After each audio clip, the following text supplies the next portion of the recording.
Facebook Live. Welcome back. We're talking with animal trainer Mary Green of Canine Manners and More to talk about some behavior problems or issues that you may have been struggling with your dog. Mary, welcome back. Good to see you. It's been a while. Good to see you. Thank you. Glad to be back. We got Griffin with us today, Yep. as always, so Griffin. good to see them. Our first question is this.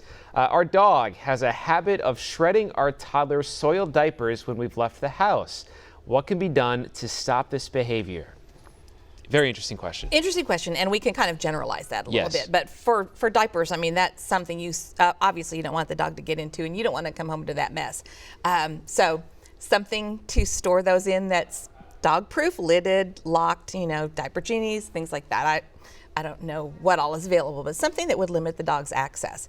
But it's more that dogs will get into anything interesting, right? Mm-hmm. Anything that's smelly or maybe has food in it, or any kind of bathroom trash they're really interested in, and some of that is very dangerous. Mm-hmm. One of the deadliest things that you have, that all of us have in our trash every day in the bathroom is dental floss. Mm-hmm. And it's interesting to the dog. They want to smell it. They might ingest it, and it could be really dangerous in their system. So you should either have your trash up on a counter or somewhere where the dog can't get it, or shut the door, limit the dog's access to that area. Same thing with kitchen trash. Yeah, that's really good advice because I've heard about dental floss and also Q-tips as well, and you don't want to keep them down low, especially if your dog gets into stuff. Some dogs don't. Right. But. And in their kitchen, very, very dangerous objects are things like jars, like peanut butter jars, things, even chip bags. I've known, sadly, of dogs that have gotten stuck in a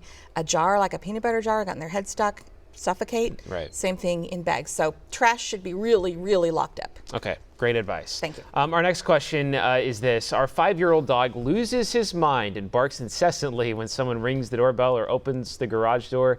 How do we change this? This is a very common question we get here, but it's one that a lot of people deal with. I know, it's nuisance barking. Yeah.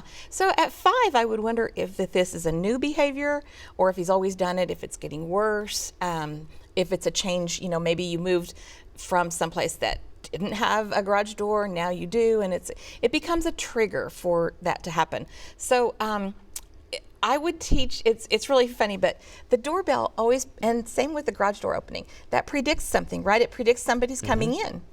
And that's an exciting thing. So you can practice with the doorbell meaning nothing. Like have somebody ring your doorbell and don't answer the door and just hang out, and the dog is like, well, aren't we supposed to go to the door? What's happening? That's actually good advice. I've never Yeah, even thought if you about make that. it be a non-event, then it really can change that habit. My dogs now pick up on the like electronic doorbell sound of the Ring camera and whatever, and they're like, we don't even have to open the door now, but they recognize those sounds. Dogs are smart. Very smart. All right, Mary, thank you so much. Thank Good to you. see you Good to be again. here. If you got a question for Mary about training your dog, send us an email at noonshow@griffin.news.